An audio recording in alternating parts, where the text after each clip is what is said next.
ಚಿನ್ನದ ಚಕ್ರವ್ಯೂಹ, ದಶ ದಿಕ್ಕಿನಲ್ಲೂ ನಟಿ ರನ್ಯಾ ಲಾಕ್. ಡಿಆರ್ಐ ಸಿಬಿಐ ಬಳಿಕ ಚಿನ್ನ ಕಳ್ಳಸಾಗಣೆ ಬೆನ್ನು ಬಿದ್ದ ಇಡಿ. ಬೆಂಗಳೂರು ಮುಂಬೈನಲ್ಲಿ ದಾಳಿ ಮಾಡಿ ಪರಿಶೀಲನೆ. ನಟಿ ರನ್ಯಾ ಗೋಲ್ಡ್ ಸ್ಮಗ್ಲಿಂಗ್ ಕೇಸ್ ದಿನ ಕಳೆದಂತೆ ಭಯಾನಕ ಸಂಗತಿಗಳು ಬಯಲಾಗ್ತಿದ್ದು, ಸ್ಮಗ್ಲಿಂಗ್ ಮಾಫಿಯಾದ ನೆಟ್ವರ್ಕ್ ಕಂಡು ಅಧಿಕಾರಿಗಳೇ ಬೆಚ್ಚಿ ಬೀಳ್ತಿದ್ದಾರೆ. ಚಿನ್ನದ ಚಕ್ರವ್ಯೂಹ ಭೇದಿಸಲು ಉನ್ನತ ತನಿಖಾ ಸಂಸ್ಥೆಗಳೆಲ್ಲ ಕಳ್ಳದಂತೆ ಬೆನ್ನು ಬಿದ್ದಿವೆ. ಸ್ಮಗ್ಲಿಂಗ್ ರೂವಾರಿಗಳ ಹೆಡೆಮುರಿ ಕಟ್ಟಲು ಡಿಆರ್ಐ ಸಿಬಿಐ ಬಳಿಕ ಸದ್ಯ ಇಡಿ ಎಂಟ್ರಿ ಕೊಟ್ಟಿದೆ. ಪ್ರಕರಣದಲ್ಲಿ ಸಿಬಿಐನಿಂದ ಎಫ್ಐಆರ್ ದಾಖಲಾದ ಬೆನ್ನಲ್ಲೇ ಇಡಿ ಕೂಡ ಇಸಿಐಆರ್ ದಾಖಲಿಸಿ ತನಿಖೆಗಿಳಿದಿದೆ. ಕೋರಮಂಗಲ, ಇಂದಿರಾನಗರ, ಶಾಂತಿನಗರ ಸೇರಿ ಬೆಂಗಳೂರಿನ 11 ಕಡೆ ಇಡಿ ದಾಳಿ ಮಾಡಿದೆ. ಲಾವೆಲೆ ರಸ್ತೆಯಲ್ಲಿರೋ ರನ್ಯಾ ನಿವಾಸ, ಕೋರಮಂಗಲದಲ್ಲಿರೋ ಜತಿನ್ ಅಪಾರ್ಟ್ಮೆಂಟ್ನಲ್ಲಿ ಇಡಿ ಅಧಿಕಾರಿಗಳು ತಲಾಶ್ ನಡೆಸಿದೆ.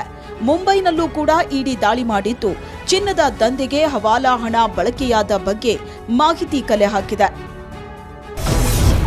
ಸ್ಮಗ್ಲಿಂಗ್ ಕೇಸ್ಗೆ ಕೇಂದ್ರ ಗುಪ್ತಚರ ಇಲಾಖೆಯು ಎಂಟ್ರಿ. ವಿದೇಶದಿಂದ ಚಿನ್ನ ಕಳ್ಳಸಾಗಣೆ ಕೇಸ್ಗೆ ಕೇಂದ್ರ ಗುಪ್ತಚರ ಇಲಾಖೆಯು ಎಂಟ್ರಿ ಕೊಟ್ಟಿದೆ. ಅಂತಾರಾಷ್ಟ್ರೀಯ ಸ್ಮಗ್ಲಿಂಗ್ ಜಾಲದ ಕುರಿತು ಡಿಆರ್ಐ ಅಧಿಕಾರಿಗಳ ಬಳಿ ಐಬಿ ಹಾಗೂ ರಾ ಮಾಹಿತಿ ಕೇಳಿದೆ. ದುಬೈನಲ್ಲಿ ಚಿನ್ನ ಖರೀದಿಗೆ ಹಣ ಪಾವತಿ ಮಾಡಿದ್ದು ಹೇಗೆ ಅನ್ನೋದರ ಬಗ್ಗೆ ಗುಪ್ತಚರ ಇಲಾಖೆ ತನಿಖೆಗೆ ಮುಂದಾಗಿದೆ. ಚಿನ್ನ ಕಳ್ಳಸಾಗಣೆ ಬಗ್ಗೆ ಡಿಆರ್ಐ ಎದುರು ರನ್ಯಾ ಸ್ವ ಇಚ್ಛಾ ಹೇಳಿಕೆ. ವಿಚಾರಣೆ ವೇಳೆ ಸ್ಮಗ್ಲಿಂಗ್ ಸಿಂಡಿಕೇಟ್ ಬಗ್ಗೆ ಬಾಯಿ ಬಿಡದ ರನ್ಯಾ.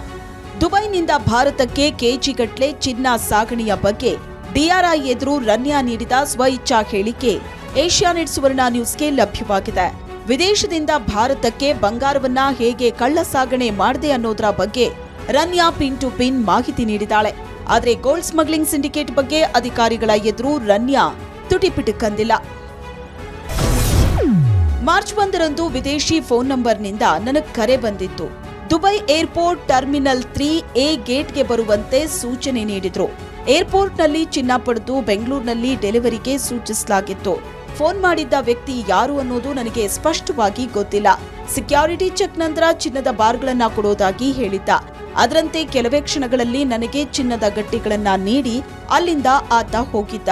ಯೂಟ್ಯೂಬ್ ನೋಡಿ ದೇಹಕ್ಕೆ ಚಿನ್ನದ ಗಟ್ಟಿ ಅಂಟಿಸಿಕೊಳ್ಳೋದಕ್ಕೆ ಕಲ್ತಿದ್ದೆ. ಏರ್ಪೋರ್ಟ್ನ ವಾಶ್ರೂಮ್ಗೆ ತೆರಳಿ ದೇಹಕ್ಕೆ ಚಿನ್ನದ ಗಟ್ಟಿಗಳನ್ನ ಅಂಟಿಸಿಕೊಂಡೆ. ಬೆಂಗಳೂರಿನಲ್ಲಿ ಅಪರಿಚಿತ ವ್ಯಕ್ತಿಗೆ ಚಿನ್ನದ ಗಟ್ಟಿ ಡೆಲಿವರಿಗೆ ಸೂಚಿಸಿದ್ರು. ಏರ್ಪೋರ್ಟ್ ಟೋಲ್ಗೇಟ್ ನಂತರ ಸರ್ವಿಸ್ ರಸ್ತೆ ಸಿಗ್ನಲ್ ಬಳಿ ನಿಂತಿದ್ದ ಆಟೋದಲ್ಲಿ ಚಿನ್ನ ಇಡೋದಕ್ಕೆ ತಿಳಿಸಿದ್ರು ಅಂತ ರನ್ಯಾ ಹೇಳಿದಾಳೆ. ಗೋಲ್ಡ್ ಸ್ಮಗ್ಲಿಂಗ್ ಸಿಂಡಿಕೇಟ್ನಲ್ಲಿ ಕರಾವಳಿ ಮೂಲದ ಸ್ವಾಮೀಜಿ.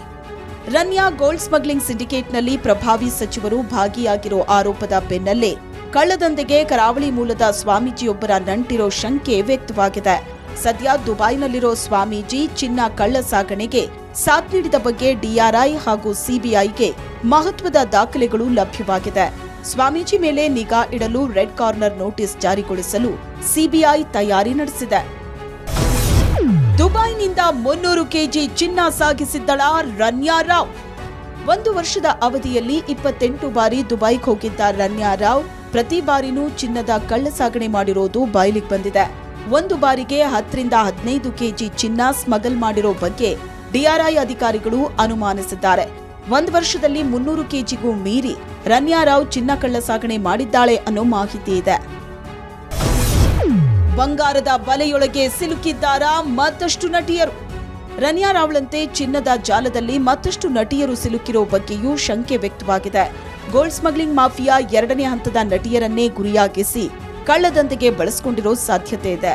ನಿರಂತರ ದುಬೈ ಪ್ರವಾಸ ಮಾಡಿದ ನಟಿಯರ ಬಗ್ಗೆ ಡಿಆರ್ಐ ಮಾಹಿತಿ ಕಲೆ ಹಾಕ್ತಿದೆ. ಬ್ಯೂರೋ ರಿಪೋರ್ಟ್, ಏಷ್ಯಾನೆಟ್ ಸುವರ್ಣ ನ್ಯೂಸ್.